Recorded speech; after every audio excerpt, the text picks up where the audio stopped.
This channel has no content. Ah, it should be streaming, but then again, hey, technical difficulties always come up, don't they? Oh wait, I'm on my regular channel. Hold on, switch back to Send Samurai. Oh god, here we I'm go. on the Samurai channel, so. Yep, here we go. Uploads. It's currently on regular channel. Hold on, switch back to Send. Video. Yes, There we go. I think you have to refresh it. No, I just had to go to videos. Yeah, you're in. Hmm. All right, cool. And let me check my Facebook. Make sure that's up too. Yes, we are on. We are live. Okay, let's get down into it. You're just straight screen sharing, so you must have your porn tab closed. Oh yeah. Yeah, I made sure. Okay. Jesus Christ, already off to a great start. Welcome everybody to episode 2. Can't believe I'm doing this episode 2. What the fuck of now the official title, Low Gear Sendcast, thanks to your co-host, the beautiful motherfucking bearded dwarven drifter, the man, the myth, the legend, the Franken Miata master, Brandon Kuhn. Yo. Yes. And I am your ever so very, very humble, 100% not a narcissist host, the Send Samurai, coming at you with this shit. And boy, oh doozy, we got some good shit here for this episode. So I like to get. Here. Oh, sorry, right here. Right here. Yeah, right there, exactly. So I like to get started with some quick things. So what is new on this thing this time? Well, we have a YouTube to stream on. Yes, that is, we are using multiple platforms. Right now I'm using Restream.io. If you guys have any other suggestions, okay. But if not, this is what I'm using because I get to stream on 2 things, and I'm handling pretty much all the technical stuff as I do because I'm the host of this thing, so I have to. But that's fine. Well, and because I am terrible with the tech, Exactly. or that portion of the tech. Exactly. He's great with building cars. He's not great with the streaming is lost on me. Exactly. But that is totally fine because we are on 2 and everything seems to be running perfectly. Another thing is I'm still trying to figure out how to fix my camera stream so that way I could be able to not have the bordered zoom thing, but probably just hit up Mike for that, see what he does. But that's just some new things. What else do we have on the agenda? So what to expect?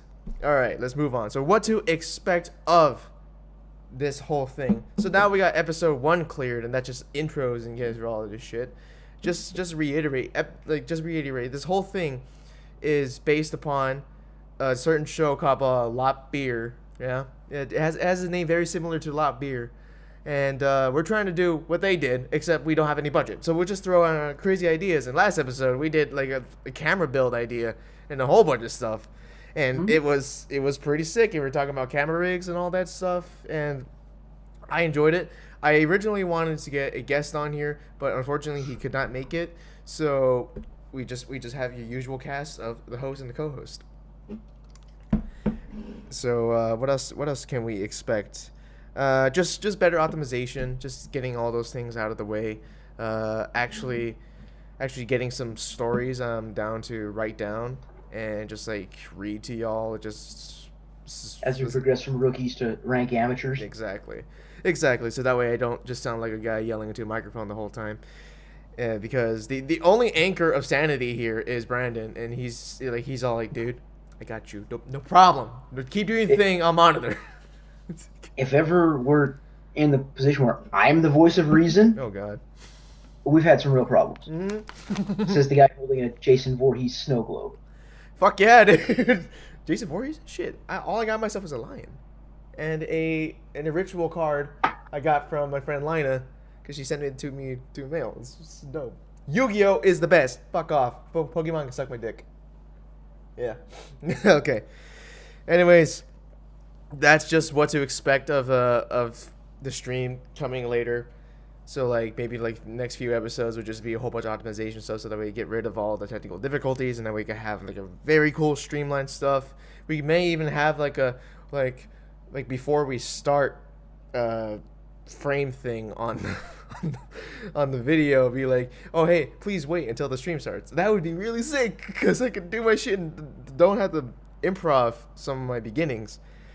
But anyways, let's get down to the actual thing here. Let's get down to why we're called the Low Gear Sendcast. This episode is just going to be a whole bunch of fucking ideas thrown around because Brandon and I were just cooking up a bunch of ideas and we're just going to throw it around like shit whenever you want to start, unless you want to get something off your chest. Like, how you doing, my dude? I'm good. I'm real good. Oh yeah. Anything new? Not this week. Just a whole bunch of work. Did you go to the drift event? No, I ended up missing out. Wife wasn't feeling so good, so I decided to stay home with her. You know what, dude? That requires a strong man. I don't know if I would be that strong. Then again, I never had a girlfriend, but you don't need to know that. Of course, I also didn't have a car, so I'd have just been taking pictures. True, but it's not the same without you. Come on. I know, but no. Apparently, it was a pretty small event, but a very good event. The course layout looked pretty good. Looks like people got a lot of lap time in. That's good. Our buddy Glenn said he was burning tires off the Volvo because it's finally making power again. Yes, I heard that one. I was like, what? Like, everybody was doing so much cool shit, and I was so angry that I wasn't there, but also at the same time, I'm like, dude, I'm here for a reason, so I'm like, fuck. Oh, yeah, I mean, you gotta take care of your business, and you come back and try them. Yeah, I was a bit sad, but seeing how everybody was shredding it out there and having tons of fun, and I can't remember who off the top of my head right now, but they almost hit the wall. Who was? Yes, I saw that. It was Jed. That's right. Yeah, he come real close to tagging that hard barrier. Yeah, so Jed has an R32 Skyline, for those who don't know him. Probably not. And he is a regular at the Salt City Drift events, and they just hosted yesterday a winter drift event. The first one of the season. Mm-hmm. And what happened was that he was coming around, like, was it the sweeper, or was it just like a little hairpin going into the sweeper? I think he was lunging for the sweeper. I think he was setting himself up. Right. And looping it, and just about put the front end of that R32 into a hard barrier. Oh yeah, we don't have a ton of hard barriers out there, but there's between the road and the course, there's a row of hard concrete jersey barriers. And it looked like he was setting up for the sweeper and looped it, and he come within 6 inches of that hard barrier. Oh yeah, it was so damn close. I looked at it and I was like, how the hell's your front end not fucked up again? He got lucky. He got lucky. It was so cool because I really wanted to yell at him to send it harder, but I couldn't. So I was like, fuck. I'll just do it here on Facebook. We did that to one of the Zacks a couple years ago. And that's why the back end of his BMW's all crumpled up. Yeah. So that's why it's crumpled up. Yep. A couple people got in the corner into a turn forward RMR and started egging him on. Oh and shit! He sent it a little extra hard, and he sent that thing into the corner, and then he got out, and he's just happy as a clam because now he's not afraid of the car. Exactly, dude. And he flings that car. I've watched him do some dumb stuff with that car. Oh yeah. What's the point of getting a drift car if you're not doing dumb shit with it? Well, one of my favorite pictures that I've taken at drift event is actually him. It was the event out at the Proving Grounds at the end of 2019, 18, might have been 2018. It was the end of 2018. They're at the Proving Grounds. Right. And a certain little miscreant individual found a vacuum cleaner and a cone. Oh, no. He set the vacuum cleaner laying down on the jersey barrier so that the handle was sticking out. Oh, geez. Put the cone on the end of the handle. Knowing full well if you give drifters a target like that, they're going to hit it. Oh, yeah. Fuck yeah, they're going to hit it. And one of my favorite pictures, Zach comes through, slaps that cone, and you can see a guy catching the cone as Zach is sliding off. It's one of my favorite pictures I've ever taken at a drift event because it's just... Oh, man, that's sick. It is everything that is drift. Oh, hell yeah. That's the one thing that we need out here in AZ. I mean, then again, I haven't been that much, so I can't speak for everybody. But, dude, it is fucking intimidating out here. I'll tell you that. Oh, God. Oh, yeah. Just come out here. I mean, of course, when you go anywhere new, it's always going to be intimidating. But out here, it's like, drift events are huge, especially you go out to Whitehorse. Dude, fucking huge. Whitehorse is a monster, dude. Whitehorse is a cool track. It is awesome. It is an awesome track, but it is huge, and there's a whole bunch of really, really cool people, really cool fucking cars. But like for some reason, But for some reason, I get in there, I start doing my Sen Samurai shit, and then immediately, like, I see, like, the line guy, like, not the line guy, like, the staging guy. So, like, there's the staging guy, then there's the lion lady. So the staging guy, I'm doing my Sen Samurai shit all the way in the corner, and then he sees me, he's all like, fuck yeah! I'm like, yeah, that's right, let's do this. It's shit. That made me feel better, but fucking yeah, like, when you said all things drift, like that right there, right, that, for me, that what epitomizes drifting over here stateside. Oh, yeah. Oh. But Brought to you in part by the Salt City Drift mug. Not for sale ever again. mine's sitting over there on my desk. I got some 805 up in this. That's pretty good. That's a whole lot of beer, dude. That's a whole lot of beer, but it's a whole lot of goodness. I mean, I could make a Boilermaker right now, but this is not the super drunk stream. We're probably going to do that, like, I don't know, episode 5, if we make it there. Oh, sweet Jesus. Yeah, that drift event was super fucking sick. Cool. I really wish I was there. But anyways, let's get down to some of the low gear ideas. So imagine, if you will, a world where cars are a thing of the past.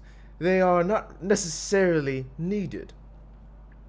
But a few miscreants and delinquents like us believe that they should stay. So, it is the year 2100, okay? It is, alright, you know what, let's increase that. It's the year 2150. Flying cars are the thing now. Or, I guess, just flying vehicles, not even cars anymore, because they can't even drive.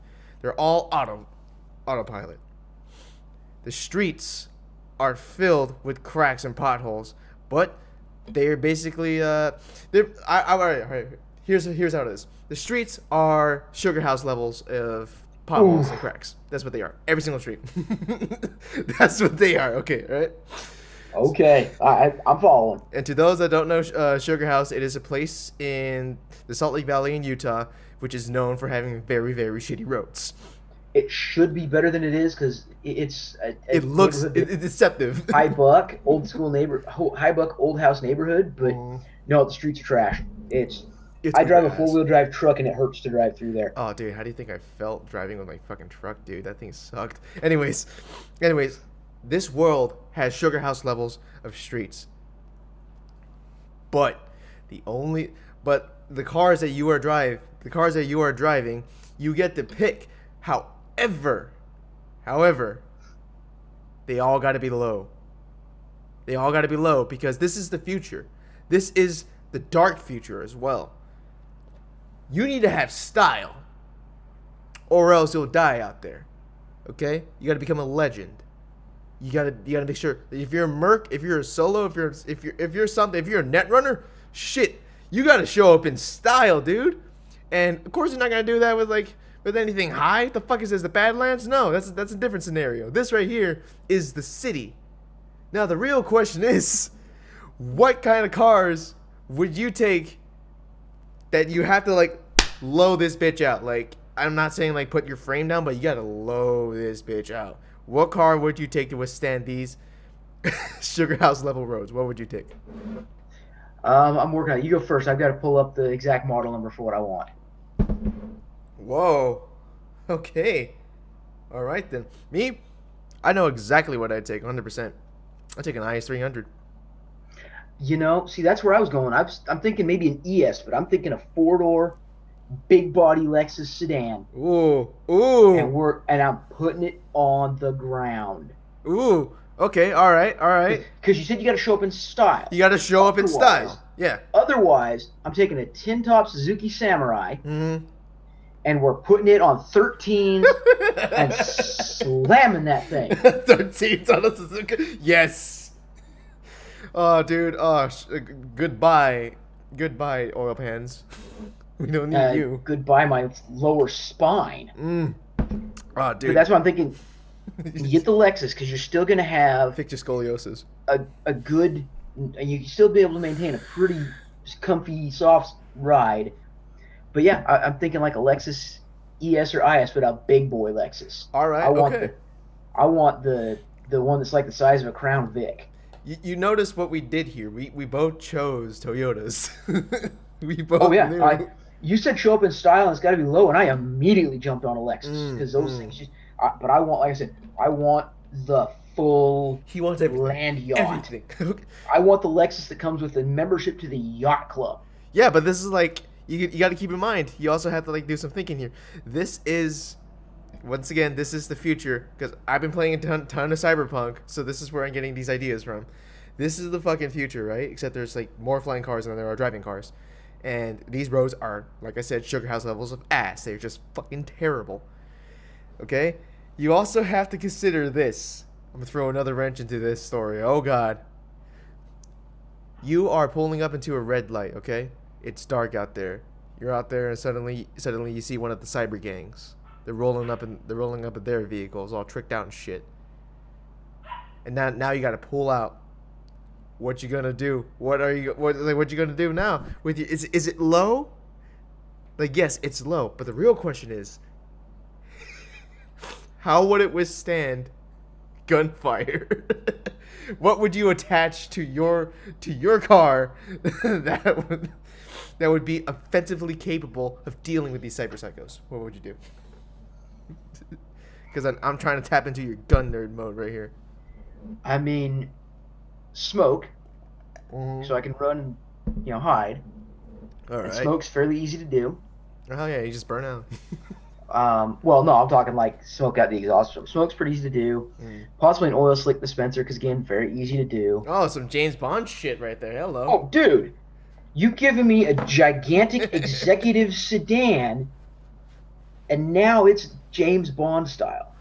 That's just, I mean... And I may change my answer away from the Lexus. Oh, shit. Oh, whoa. He's admitting, everybody. He's breaking the rules. All right, go ahead. BMW 740i. Ooh, I like that, dude. When I start thinking James Bond, Bond drove a couple of BMWs in the 740. I want the big boy car. Get like car. an M60 in there, dude. Oh, yeah. I want the big boy. Love those things. Probably rig up some breed of an electrostatic discharge.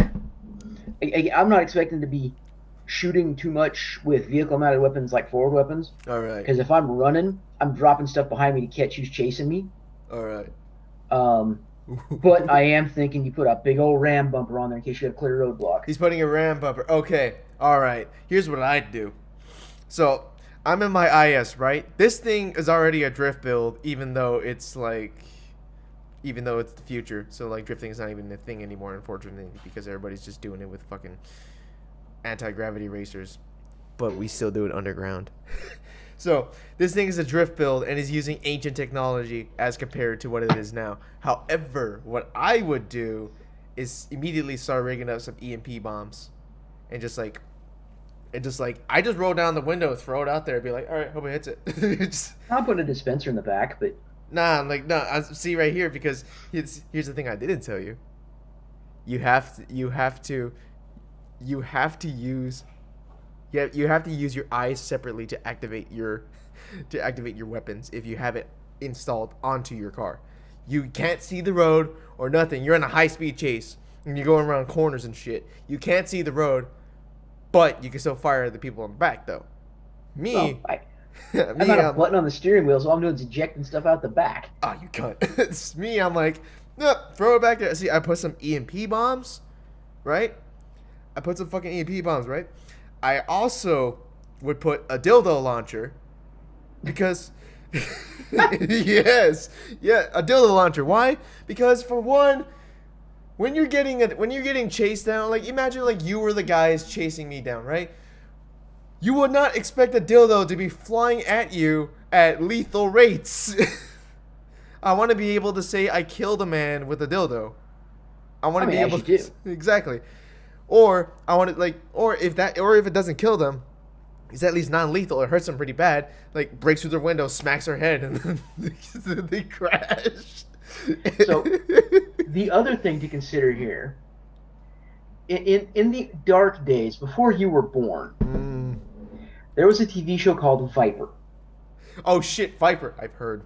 Okay, it featured a first-gen Dodge Viper as It was done by the police, but it was an armed intercept vehicle.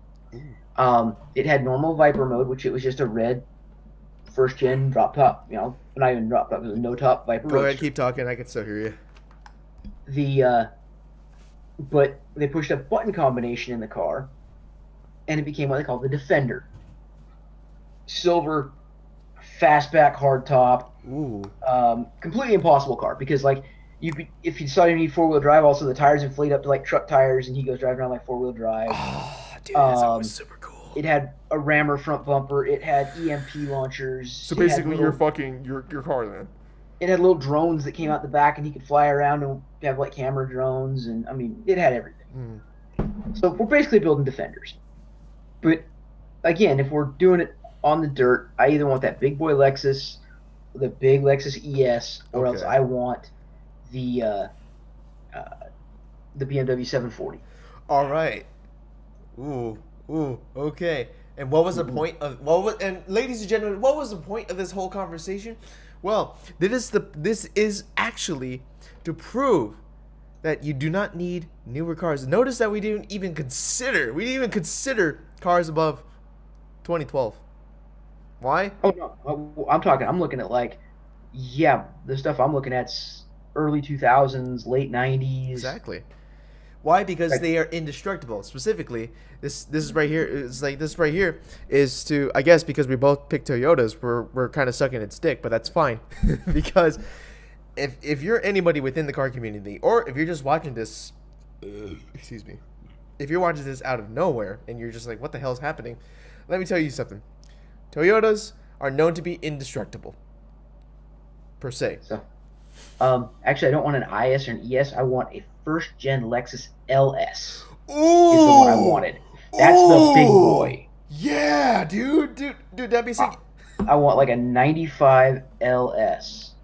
Dude, the big boy. Get some suicide doors. You can do drive-bys on these fucking cyber psychos. Dude, hell yeah. Hell yes. Oh, wait, hold on. I mean, give me a second. I'm sorry. The first LS is 250 horsepower, 4-liter V8. It's just a beast of a car. Oh. Hey, Stalin. Hey, Lenin. Puppers. Say hello. Hey, boy. How you doing? Yeah, this is my boy. This is my puppy. This is the Send Pupperai. This is the drift doggo, the double D. His name is Lenin, named after Vladimir Lenin, and I was considering naming Trotsky because, well, Michael Chandler kind of did that thing, but it's whatever. Oh, hey boy, hey, sniff this. There you go. All right. Get out of here. Yo, Anthony. Can you please come get Stalin? Stalin. Come on. Good boys. Get out of there. Good boys. Sorry for that interruption. My brother asked me if he could use the Google thing that I had there because the dogs chewed on his Alexa. And they just came in to say hi, so I was like, oh, okay. You guys got to meet my puppers. And he got bigger. He's getting big fast. It's amazing. I'm like, shit, I'm about to have a Rico now. Anyways. Rico's nothing compared to Rose. Dude, she's a sweetheart. Anyways. She is. Anyways, we're getting slightly off topic. What were we talking about? Excuse me, I'm so sorry. Oh, we're talking about doing bad things with big body cars. That's right. There we go. What were you saying?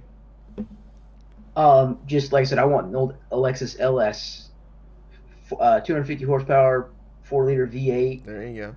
Comfortable ride, plenty of room for all your post-apocalyptic buddies. Hell yeah. This is what we're doing, and the whole point of this is to encourage buyers, go out there and try out the LS. Why? I mean, yes, they all came auto, but that's not the point. The point is still that a good car. it's using the 1UZ, which is one of the most reliable V8s ever. Mm-hmm. A lot of people would tell you otherwise. I mean, it has its quirk. It does have its quirks. The biggest one I can think of is the timing chain. It basically pulls an Audi on your ass and puts it right next to the firewall. So basically, to do your timing chain, you got to pull out the goddamn motor, and that is a bitch and a half. But other than that, as long as you do some regular maintenance like any other car, this thing is known to go for like 500,000 miles. I've seen one go that high before. I was like, holy shit. Oh yeah, they're Toyotas. They last. They last. And the 1U is a wonderful engine, makes good power. See, like, I went IS300 because I have experience with IS300, specifically with Joey Poulin's IS300. Oh, God. Good cars are a little smaller, but they're good cars. They're good cars. It uses the 2JZ, and anybody that knows anything about 2JZ is that it's also stupid fucking reliable. That's how the GTEs make so much power, but this is just a GE, but GEs still make great power on a stock block, and they're so good. The GE is probably a better setup than the 2JZ GTE. Mm-hmm. Just that NA motor will never die. You can't hurt that NA motor. You really can't. It's almost short of impossible. Filling it full of sand and running it without oil. Mm-hmm. There you go. The GTE, people get a little hoppy. They turn it up a little bit, and it can have problems. But you got to be trying to break a 2J. You got to be trying to break most of those. I mean, a 5M, a 7M, the 1U, the 1 or the 2J. Mm. You got to be trying to break those motors. I'll tell you what, you will break either your diff or your trans before you break the motor. That's generally that's how it is, and these trans actually hold up pretty damn well. I mean, the 7M and the 5M as well, but 7M in particular has some design issues that make it kind of a pain to work on. It kind of does, I remember. But as long as other than doing maintenance on it, it's a wonderful engine. We could ask Senior Harrington on that one. Well, or I worked on a Mike Chandler 7M with him a couple times. I worked on a 7M at Shewendra for a bit. I remember how that was, and I helped Harrington build, slightly fix and build his stuff, because right now he's having major coolant issues because one of his hoses was just like a big ass hole. Yeah. Yeah, that was a big oof. But yes, that was my scenario. Dark future. What would you take? What would you take? And for a list scenario, I still don't have the board. I still don't have a board, but let's just pretend it's there. For a list scenario, right? We are going to have these cars outfitted with the things we wanted to do. I don't care if it's like a jerry rig thing where you just get like a fucking like cable and you pull it and it's just like things come out of your car. I don't care. As long as like what you described on your vehicle works for that scenario, that works. That's why I kept it simple. I'm throwing shit out there. I have a dildo launcher, and I'm down to build this dildo launcher so that way I could also give it to the guys at Sendcast because they were talking about it and they need it. I'm down to build one. so we do that. Cannon. Exactly. So that's on the list. We get those cars and we get like a super souped up chase vehicle. Don't care what it is as long as it's faster than our cars. We're keeping our cars like relatively stock because it don't take much to be faster than a Lexus LS. It don't take much to be faster than an IS, honestly. Yeah, they're not incredibly fast cars. But I chose the IS because it is nimble. It is nimble. It goes around corners damn well. And like I said, I made this a drift setup. It's NA, so you can't turbo it, but it's a drift setup. And I just thought of Joey Poulin's IS because I worked on that thing. And I know the formula to make the perfect IS drift car. The most it's perfect. Not hard. Oh, dude, no. Like what he did was W54, excuse me. Mm-hmm. Right? He put that in. And he has the auto diff. The auto diff is amazing because better gear set. Exactly, your gear ratios are so much better in first and second. It doesn't take you as long. I mean, fifth gear doesn't do jack shit, but you're not gonna hit fifth drifting. No, you're not gonna hit. You're not really gonna hit drift. Yeah, hit fifth drifting. Hello, beer. Nice to meet you. That's basically my perfect setup right there. Plus, he has the Easy Knuckles. I think he has the Easy Knuckles angle kit on there. Mm-hmm. And dude, Oh my god, that thing is it's the perfect drift car. It works so damn well. Cause like even I took it out at night. I like slid it around a bit. It was fucking it was the shit. So that's what I choose for that. So that's on the list. Get those cars, get a chase vehicle, and then we'll we'll see how long it goes. How long it goes before like the car behind us like officially taps us out, either by like hitting us a bunch. We're gonna wreck these cars. We are going to wreck these cars, but either taps us out or puts us full of holes. Don't know how we're gonna figure out that one, but hey, We'll figure something out. we'll figure something out. There you go. That's my scenario right there, ladies and gentlemen. That is low gear scenario 1. All right, my dude, it's time to come up with yours. Okay, so it's modern day. Okay. We're doing modern day. Yeah. And we've decided that we're going to participate in the Cannonball Baker Sea to Shining Sea, mind you, Memorial Dash, Oh shit! colloquially known as the Cannonball Run. Woo! Cannonball Run, motherfucker! Yeah! Fucking send it. And we're taking the record. It's no point in running if you're not taking the record. We're taking the record. Oh shit. The current record in the Cannonball Run is established at 25 hours, 39 minutes. What car did they use? I believe that's when they used the Audi that looks like a cop car. They put a push bar on it, painted all white, made it look like a cop car. Ooh, okay. So,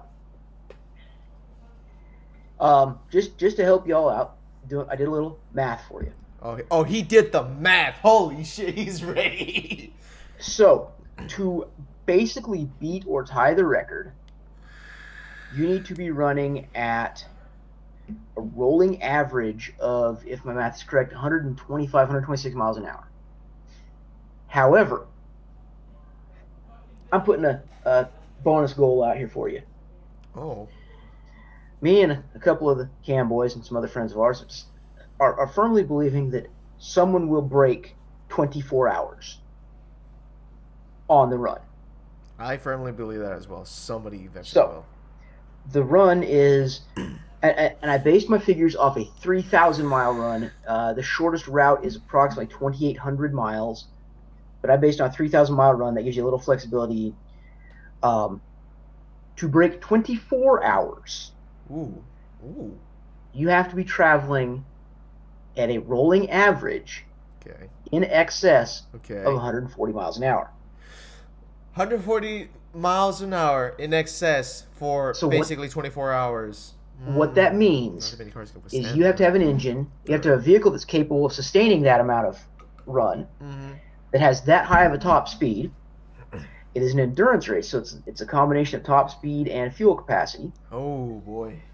And that does it. So that rolling average, the reason they say you have to have rolling average in excess of 140 miles an hour or you have to have a rolling speed in excess of rolling speeds, aren't rolling average, is because you have to have time for to stop and take a leak, fill your tanks, things like that. And I budgeted an hour to an hour and a half for stops. Okay. All right. When I did the math. I see where you're going with So this I did it a little generously, but I also did it fairly realistically. So it's, what are you taking, and what work are you doing to the car? What are you doing to make the car more appropriate for the run? Okay. We're going to assume that radar detectors, radios, and tracking and GPS tracking software to prove your run are a standard thing. Okay, yeah. I mean, Everybody puts those in. I'd imagine it would be, because how the hell are we supposed to record it anyways? Well, yeah, you got to have tracking, telemetry, so you can track your run, your start, your finish. Okay. The run, for those who are not familiar with it, starts at the Red Ball Garage in New York City. That's like the farthest you can get. It is very far east in New York. That's pretty much sea level right there. It is. It ends at the Portofino Inn in Los Angeles, California. Also, right about as far east in Los Angeles or west in Los Angeles as you can get. Mm-hmm. Started by Brock Yates in the 70s. I want to say 73-ish. and it was just kind of a fun run thing, and it's gotten crazier and crazier over the years. This year, last year, 2020, because of COVID, the record changed hands something like 8 times in 6 weeks. Oh yeah, it changed a whole bunch because Uh, the early COVID, dude, as all of you remember who are in the United States, well, Roads were a ghost town. exactly, and gas was like 195. Um, the other thing is the most current record that I was able to find is Doug Tabbitt and his partner set in May of 2020. And that was the 25-hour, 39-minute run. Oh shit. So, do you know what you're taking? Do I know? All right, all right. I got a couple questions first. Okay. What time of year are we doing this in?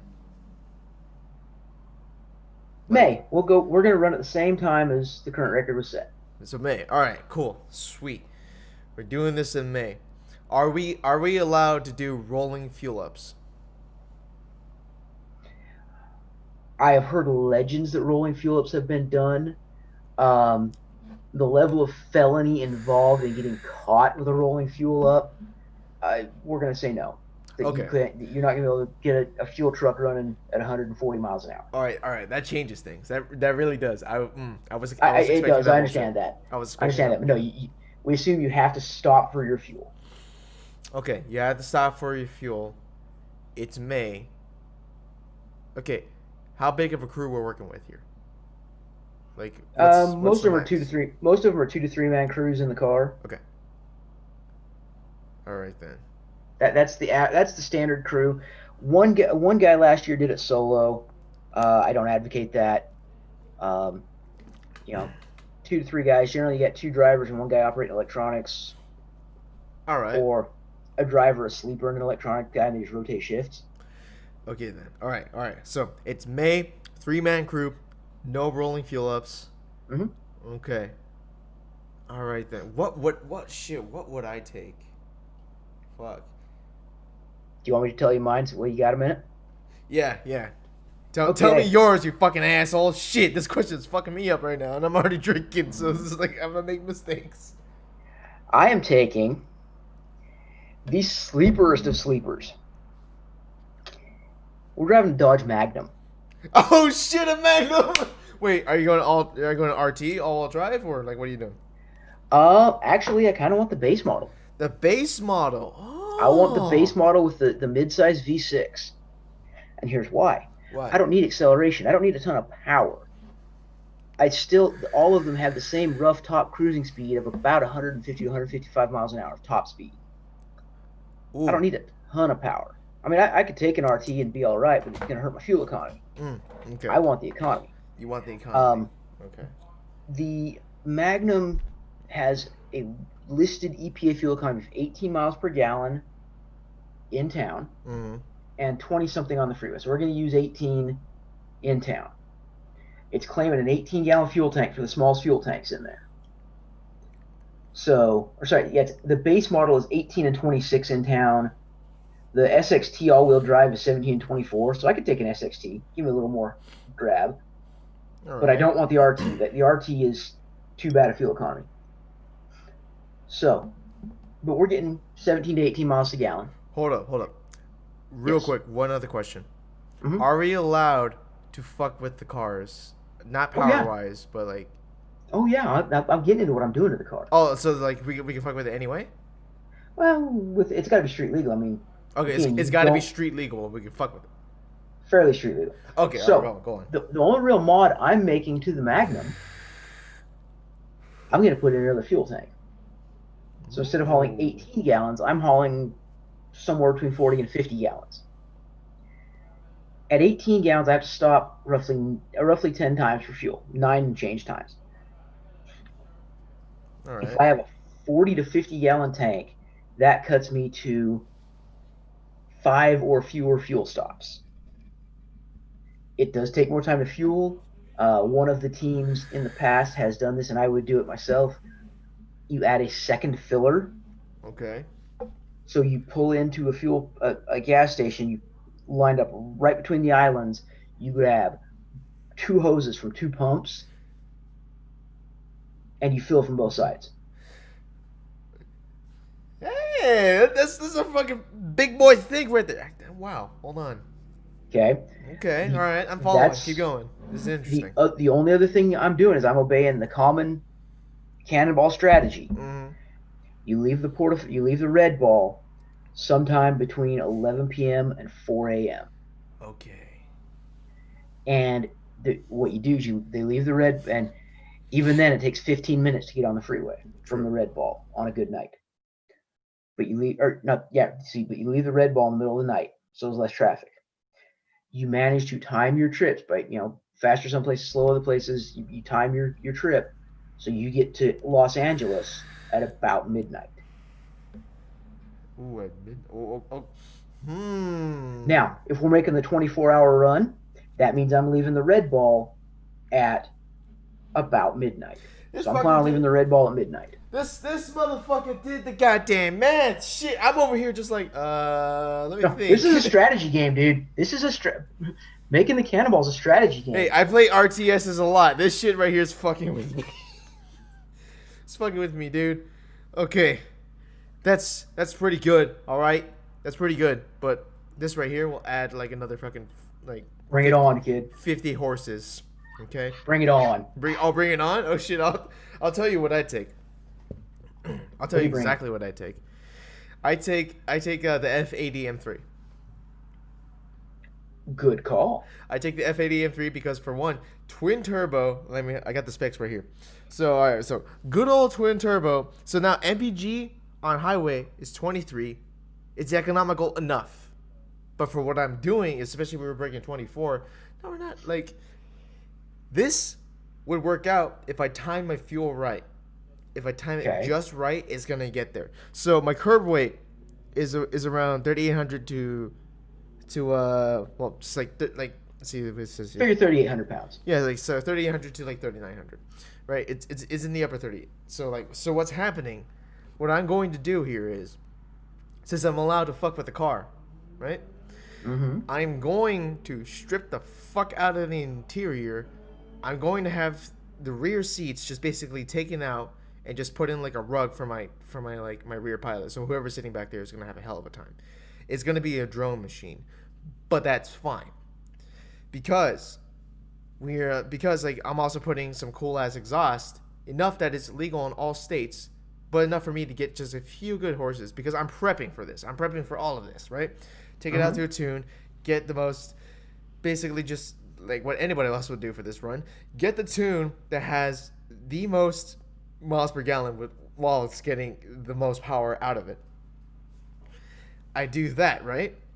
But then I would lower it like another 10% because I know I'm pushing this thing, try to go past 24.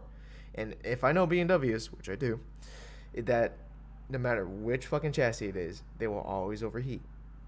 Mm-hmm. That's a problem. That's an inherent problem I'm facing. So what I plan to do, especially we're doing this in May, 100%. Of course, I'm replacing all the fuel stuff, but I'm doing this prepping, of course. But I'm running 100% water, just full on 100% water. That's gonna be good for me. And I'm having the what was it like? I think it was like the 8-speed dual clutch that came with it. Mm-hmm. I'm running that because I can't waste time shifting gears whenever I have to go around a corner, or whether like I'm especially in the beginning, especially when I'm going into the freeway. I can't waste time shifting gears. I need to get there fast as fucking fuck, and I will do that.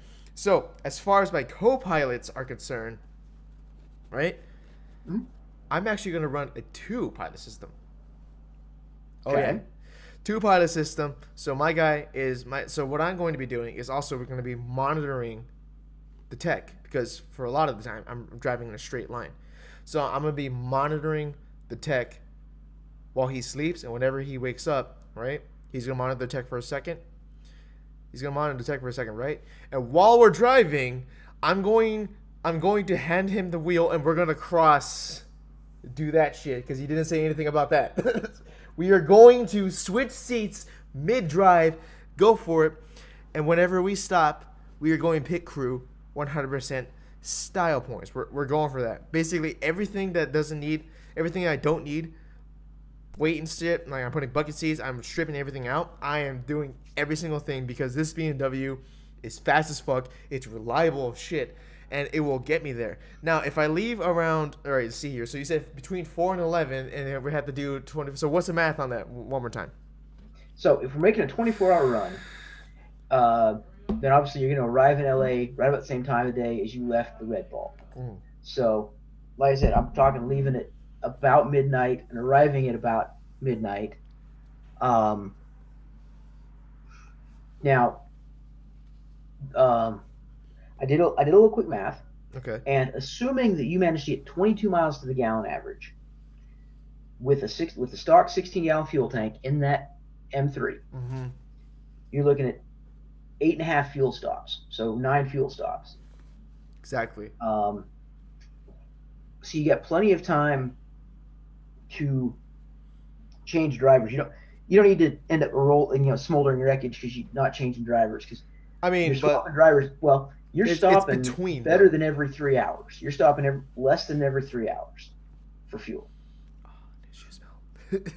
I mean, yeah, we're stopping in between hours for fuel, but it's basically whenever we do have fuel, and I have to account for the human element here, like everybody else does.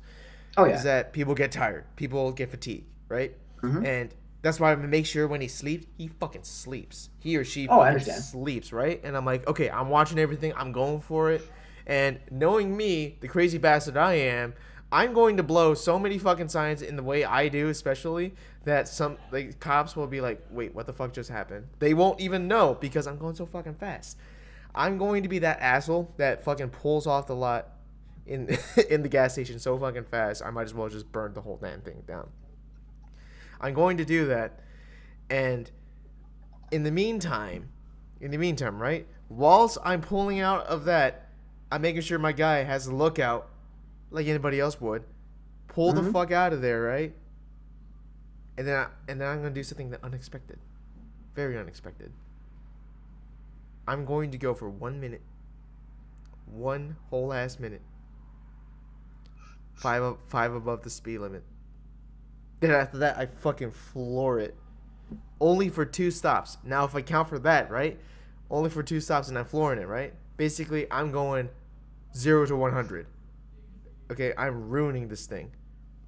But because I waited those times, right, I'm dissuading the cops. They're like, what? What's happening? They don't know. I am using stealth elements here. So yes, this is the car I would choose. I would choose the fucking M3, the newer ones, because they are so damn good, so damn reliable. I'm taking out every single thing that doesn't have to be there. It's like, shit, I'm down to go for no radio if that takes off like a pound. I'm fine with that. Like, let's go. Let's do it. 100%. That is my car. That is what I'm doing. I am leaving around the same time as you, is midnight. I'm going to leave around that time. But because this is me we're talking about here, right?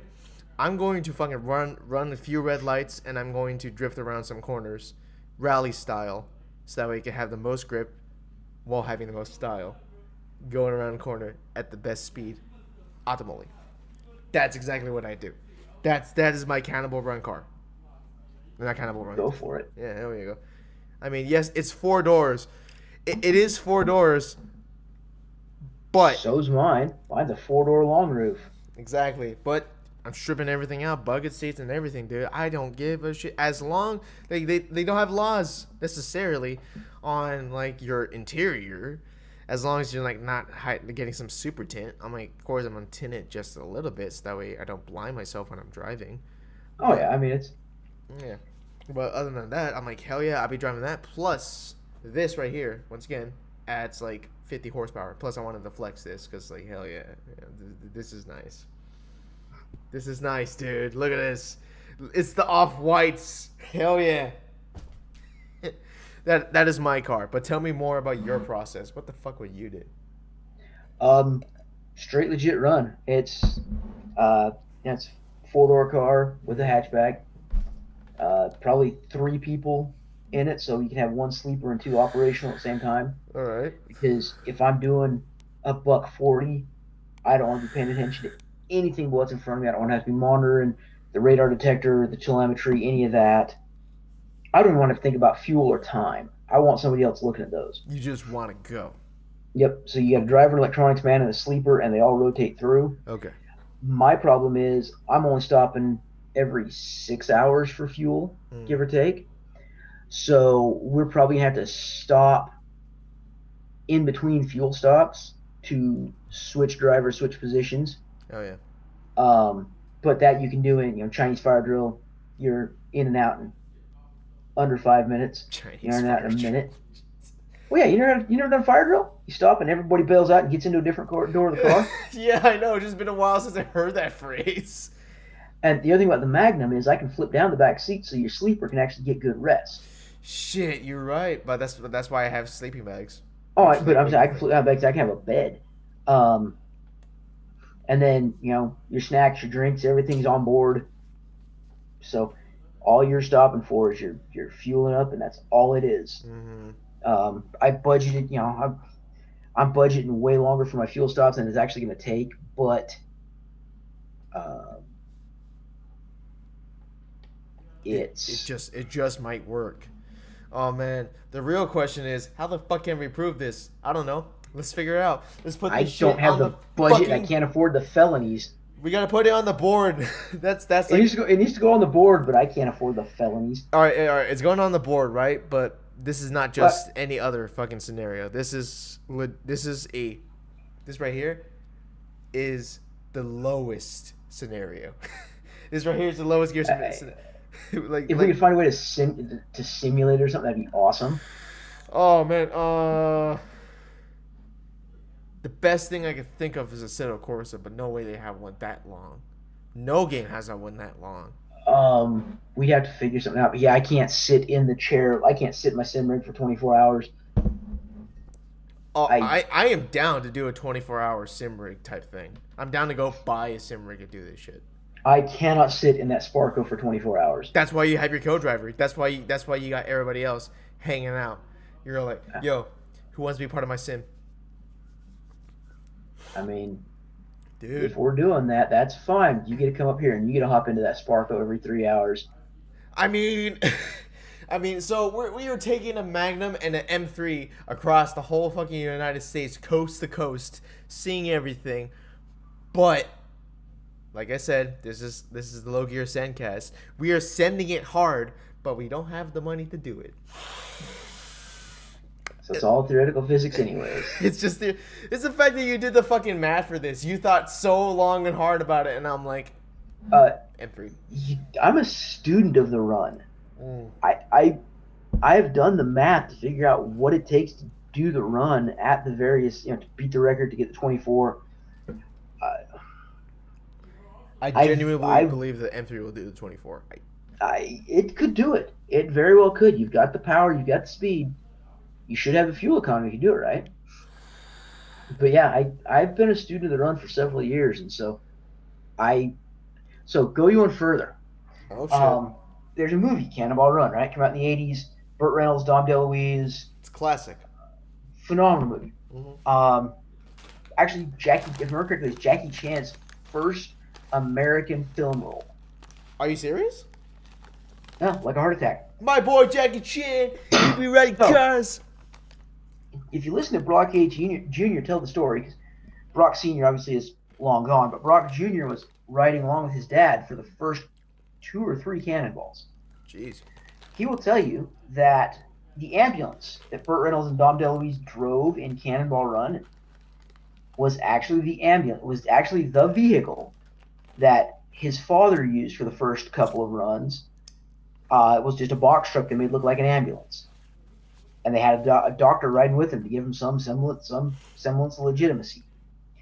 That was good. Sammy Davis Jr. and Dean Martin played a pair. They were dressed up as preachers driving a Ferrari. They're fucking preachers. Actually happened. Oh my god! Imagine seeing 2 men of God, renounced all material things in this world, riding a fucking Ferrari down the goddamn Cannonball Run. So apparently in the first year of the run, Nobody showed up. It was just Brock Yates Sr., Brock Jr., and one of their buddies. Second year, people actually showed up. And so, like I said, you had the preachers, Right. who was actually a couple dudes dressed as preachers driving a Ferrari. So Jamie Farr was in the movie, playing a sultan with a Rolls Royce, whose chauffeur drove the whole run. Yeah, he did. Actually happened. Are you fucking serious? They had a dude show up in a Rolls Royce. They just did the Cannonball Run and they just told them, "Hey, film this." Well, no. When they went to the second Cannonball Run, a guy showed up with a Rolls Royce and a chauffeur. Oh yeah. James Bond was not at the run. Farrah Fawcett, the ladies' team. Farrah Fawcett? So Farrah Fawcett's in the movie. Her and somebody else. She was hot back then. Fuck. She was, and they were driving a Lamborghini. Oh shit. Early Countach. Oh with shit. With the front wing and everything. There was actually a ladies' team. They dressed, skin tight racing suits, and that's exactly what they did. So most of the rednecks showed up in the Dooley pickup. Of course they would. Well, they had like 60 gallons of fuel on board. That was their thing. They actually, there was a team that was like that. Pretty sure the Jackie Chan electric car team did not show up. They had whoa! They had an electric car? In the movie, they had an early Subaru driven by Jackie to rewatch Chan. This thing, dude. Holy shit! Driven by Jackie Chan and somebody else, and it was all electric and all weirded out. But that, I'm pretty sure, was for the movie and not in the real run. But about half the teams in the movie were inspired by teams from the real second Cannonball Run. Oh my fucking god, dude! Now we gotta watch that as a training video when we do this run. Maybe when we have. money. I've got it sitting in my DVD rack. Oh my because god! I love old Burt Reynolds movies, and I really like Cannonball Run. Well, who doesn't love Burt fucking Reynolds, dude? It's Burt fucking Reynolds. And I kind of, when I was looking at cars, I kind of poked around at the modern variation of the first thing Burt wanted to take on the run. What? Well, the first thing he had was a Porsche 959.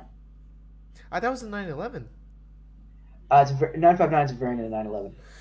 Yeah, excuse me. I am inebriated and I don't know the cars right now. But he had a variant of 911. I believe it might have been a hot 930, but I think it was a 959. But anyways, and he just couldn't get it to do what he needed it to do, and so that's when they went to the ambulance. So I looked. I one of the cars I considered for this was I did the math on a McLaren. Okay. On a 720S. But I decided that was way too flashy. I did the math on a 911 GT3 Cup, or GT3 RS, I'm sorry. Okay, yeah. I mean, didn't have the range. Did not have the range I needed. And that's when I went to, I'm like, well, what can I put a big-ass fuel tank into? A station wagon. What station wagon do I love? The Magnum. Oh, man, if Glenn was here, he would just, like, fucking jizz his pants after you just said that. Oh, he'd love that answer. Yeah. I mean, I'm trying to get him on next weekend. I talked to him earlier today, so. Yeah. All right, and a quick thing for everybody that's watching right now. Still don't really necessarily have a set dates and times, but generally around the weekend. That might change, probably maybe to like Monday sometimes. Who knows? But we'll figure something out. Anyways, go on. I am thoroughly invested. My titties are fucking throbbing with the information. Well, that's why I said I went with what can I put a big fuel tank into, because for me, most modern cars will go fast enough to make the speed requirement, but it's the range requirement. And so I figured we stuff an extra 20-gallon tank in a Magnum and go to town. So, I mean, it's the fucking Magnum. I mean, I know about the Magnum because, for one, if you ever been to my garage, you saw that red Magnum. I did. And, oh god. The other cool thing about Magnums is they're fairly cheap. They are. They failed as for the consumer base. I wish they'd have been able to hold on to them a little longer so they could put a Hellcat in one. I mean, so the 700 horsepower Magnum would be a riot. That would be sick, but all right. So my pops, well, it's not his anymore, but when he got it, it was all-wheel drive Hemi. That's what he got. Yep. So it was the RT all-wheel drive. Mm-hmm. It was the top of the line. It was the best. That was the top spec of the Magnum. He got that thing. The unfortunate thing about real quick story about that. Real quick story. And also another thing. We are running a bit on time, but I will do this story then our quick ceremonial. We're right rant. at our hour, so. Yeah, then the quick ceremonial rant time, because you got to do a rant time, dude. I love it. I love pissing people off because that's what gets people watching. Anyways, quick story. That RT. So my aunt. So real quick, my family, right? My aunt is my mom's cousin. My mom, my pops never got married. Okay, they never got married. Remember that. Mm-hmm. So my aunt is my mom's cousin. She married my pops. Okay, so Bow wow wow wow wow wow wow. Uncle Daddy. There you fucking go. Shit. Fucking Dude, Uncle Daddy. I was the redneck around here. Hey, how you doing? Hey, what do you mean redneck, dude? I already got my dip right here. Shut the fuck up. Shut up. Oh yeehaw! Yay! Anyways, right. All right. So her name's Evelyn. So we'll just call her Evelyn, right? She had this shitty she had this really, really shitty station wagon. I can't remember off the top of my head. Auntie Mama is named Evelyn? Yeah. Fuck off, dude. Sorry, dude. Shut your fucking mouth, dude. I'm sorry, dude. I couldn't help myself. Oh, dude, the stream's just so much fun when you read it. Oh, dude, I'm stone sober and it's still hilarious. Oh, dude, I know it's stupid. And whenever I tell people that, they're all like, "What the fuck?" I'm like, "Dude, I know, I'm an uncle already." Anyways, all right, that's besides the point. She had this shitty station wagon. I can't remember the top of my head what it was. It was just like, man, if I see the car again, I will fucking tell you guys the next episode. And I'll message Brandon, like, personally. I will tell you. But anyways, it was a shitty thing. Every time she turned on the AC or the heat, it always smelled like dog food. Like, legit dog food. But it's, like, rotten. Always smelled like it. Especially, like, summertime. Dude, the whole car stank. This car was so shitty that every time it started up, you hear a sputter. And I was like, oh, fuck. And that's when I moved back to Utah. I moved back to Utah when I was 12. Or 11. Then I turned 12 then. So my pops gave her the RT, which was his car. It was his fun car. It was his weekend thing. But he gave it to her. And the sad thing is, she drives it like a fucking grandma. She drives it like a grandma so fucking bad that her fuel economy has gone up so fucking good. I was like, what? I checked the fuel economy thing that you could, right? Mm-hmm. I checked it.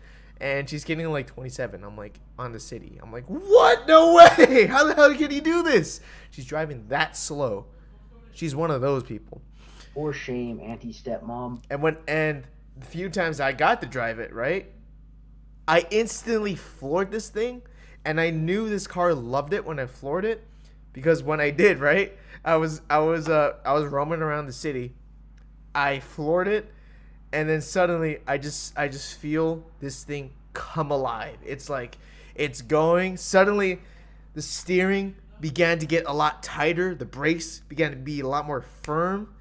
And the power just didn't stop when I floored it. I was so fucking impressed with that shit. I'm like, dude, I understand why you wanted the RT. It was super fucking good. Like, but she still owns it. And it's still shitty. She drives it like it's not meant to be, dude. It's just. Oh yeah, you got a big angry V8. You kind of owe it to flog it just a little bit. All right, now, it's your usual segment of.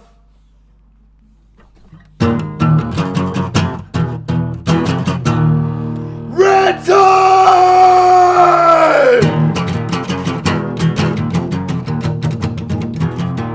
All right, it's rant time, guys. It's a segment I do here. You're free to chip in anytime, Brandon. So, go ahead, Rand. I'm medicated, so I'm really not feeling any pain. Oh man, I hope you feel good, dude. I really do. I'm working on it. It's just some pain meds.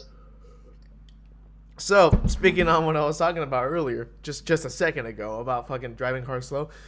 Why the fuck in the actual fucking fuck do you get a sweet ass car like a fucking Porsche GT3 RS, right? Or you get like you get like any Lambo or any Ferrari, or you just get like any of these cool ass cars, or like this super cool Genesis. I can't remember what it's called again. Like the top package, what it was. The super cool Genesis one. Why would you get these cars and drive them like you're fucking old? Why? I understand you want economy, but that if you wanted economy, dude, just go grab a fucking Altima or go grab a fucking Sentra. I don't give a shit. Just go grab something that's Japanese. Find a Honda Civic. Just go grab that shit, mother. Fucking hell. I've got a rant that slides alongside this. I drive a 20-year-old 4-wheel drive diesel. It's a rattle trap, and I love it. But if I can outdrive you, if I can hold a line better than you around a curve, just if my truck can outhandle your sports sedan, you need to learn how to drive. Dude, it pisses me off so... Exactly. Dude, I had my taco. For those that don't know about my taco, well, it's basically technically the worst one you get. It's a 2-wheel drive single cab inline 4 Tacoma, but it is a manual. The basest of base. The base is the base. It is a manual 5-speed, right?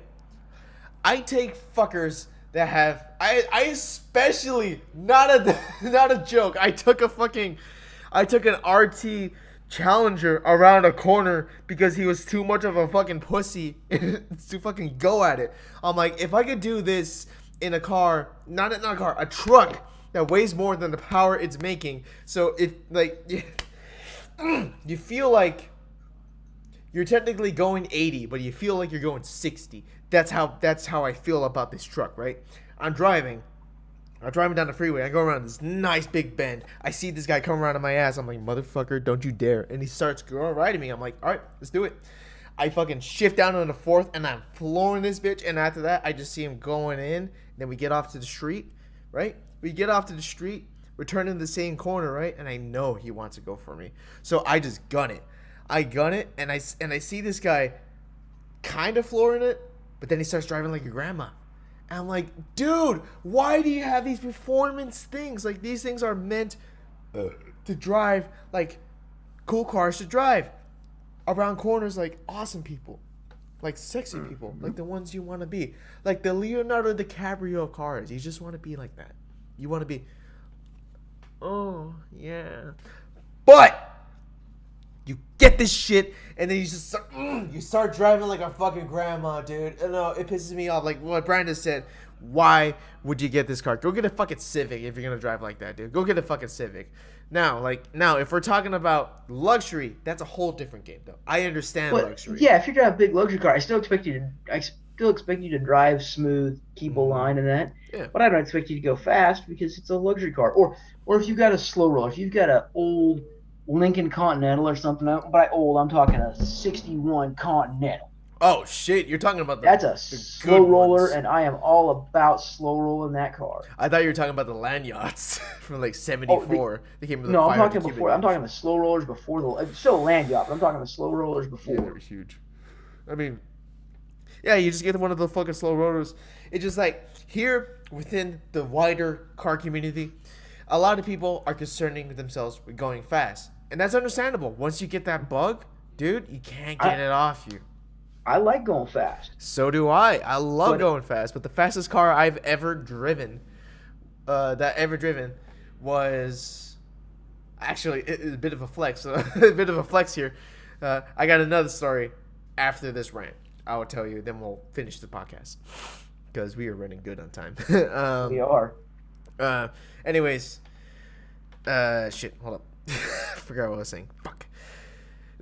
Think. There we go. That's right.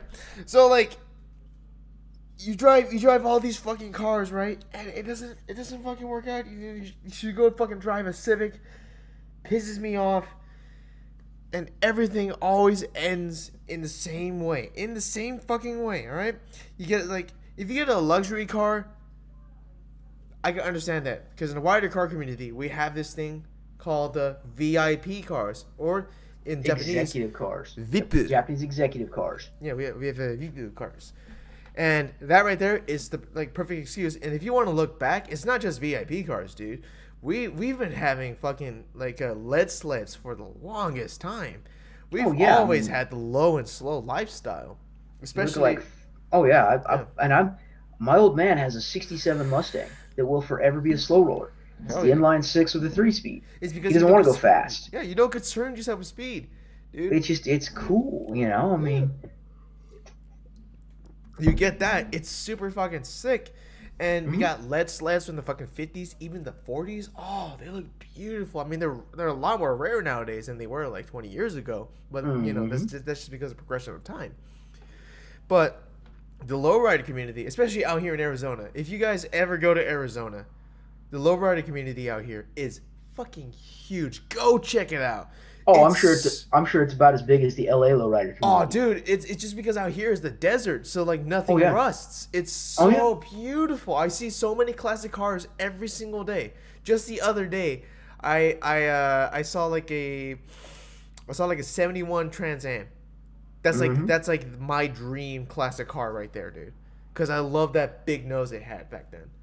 It looks so fucking sick, and that thing was amazing. Like, I know that guy wasn't concerning himself with speed because I heard that thing. I'm like, yeah, look, it's not swapped or anything. He's just running the stock, and it goes so well. And then we come back to VIP cars, right?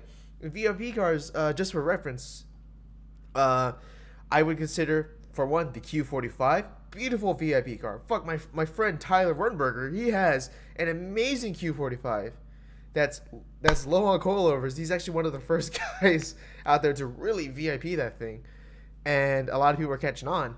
So like VIP that LS 400, just basically like that big boy LS is exactly a VIP car. These would put it. It's a short limousine. There you go. It's it's sometimes referred to as, and when I say town car, it's not. I don't mean a Lincoln Town Car, but the Lincoln Town Car is a town car. It's in the cities where people don't own cars. They'll have a car service who comes and picks them up in a Caddy, a Lincoln, just a big body American car. I mean, a Chrysler 300 that's top shelf would count. Yeah, exactly. And the Japanese executive cars, that is the Japanese version of that. And oh, dude, it's amazing what they do with it. Is just like a lot of the time, like the standard. What I believe the standard is. You can argue with me if you want. The standard is blackout, like not entirely. Frequently, like black car, yep. like black or the Japanese ones. They did a lot of browns, grays. But they get creative with their colors, which I do enjoy. Windows are heavily tinted. Yeah. It has got a full leather interior. Think Mercedes 300s, things like that. Big Mercedes. Yeah, I'll do you one better. Think of this. Think of a Yakuza boss. Exactly. Driving in this car. It's what an American mob boss would ride in. Exactly. Right? Tinted windows, blackout car, but for VIP style, you lower this bitch, and preferably on bags because that's like super sick. Bags, right? You have some dope ass real Japanese wheels, and they're like big face wheels too. Big 3 pieces, amazing as fuck, and the interior is where all the magic happens. The interior has super cool things like curtains on the windows, right? Curtains. You have a chandel fucking Lear. A chandel goddamn Lear. I've got pictures of one that somebody had done a full executive run at ISS. In the back, you got wine glasses and doilies. Exactly. They have a mini fridge right there.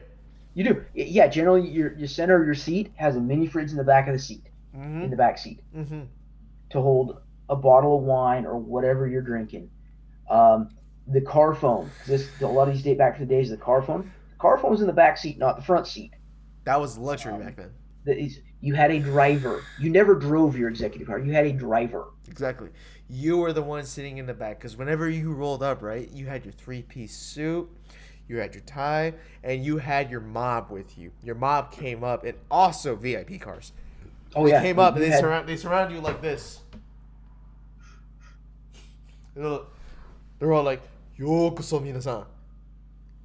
Yeah. Like, it was amazing. So VIP cars was the shit.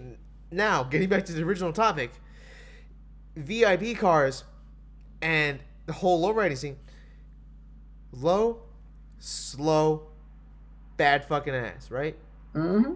Now, for the regular Joe that's just trying to, drive and stuff, I highly recommend that you don't get a fucking performance car if you're not going to drive it like one. I'm not saying to drive it like one like every single fucking day, like you're flooring it all the time. Of course, we all have to behave like normal people. Stretch the legs. Exactly, but whenever you do have the chance, you better fucking take it. Stop being such a fucking prick and drive slow as shit when you have more than enough power to get the fuck out of me in an inline 4 goddamn Tacoma. Pisses me off. Get yourself a VIP car or a luxury car because I can forgive you 100% that you're going slow because you're like, I got money. What you gonna do about it? I'm like, fuck. Shit, I'm poor. I understand that. Fuck, I might get an M3 though. Anyways, Brandon, I'm a bit inebriated right now. What was that story I was going to tell you?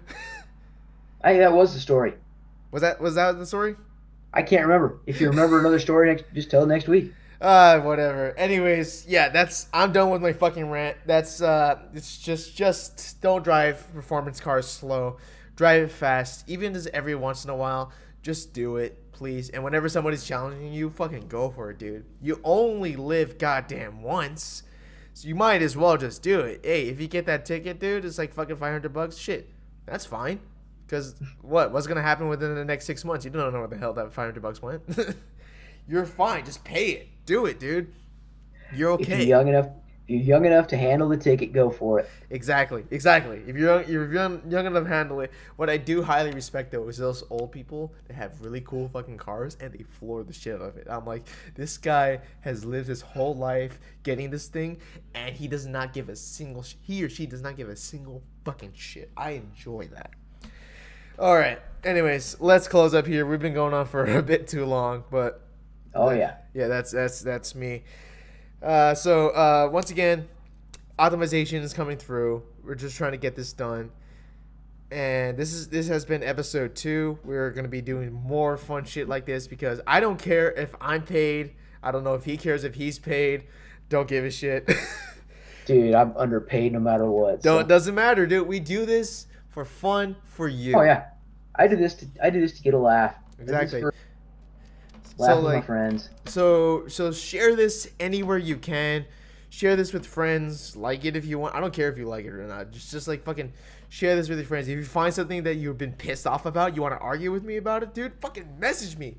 Message me on the Facebooks, or I'll drop an email probably sometime within the near future, so you can message me if you fucking hate my guts. That'd be the sickest thing. Hell yeah, I'm down to argue.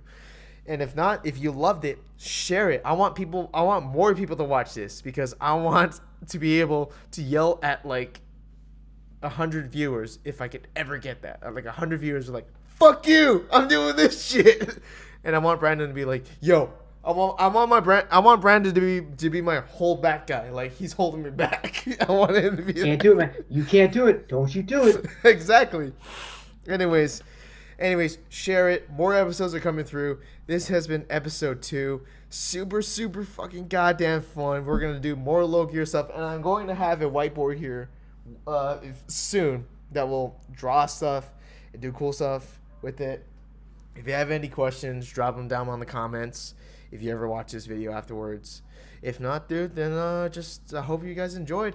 I have been your humble Sensamurai. I'm Brandon. And he's also your humble Dwarven Master.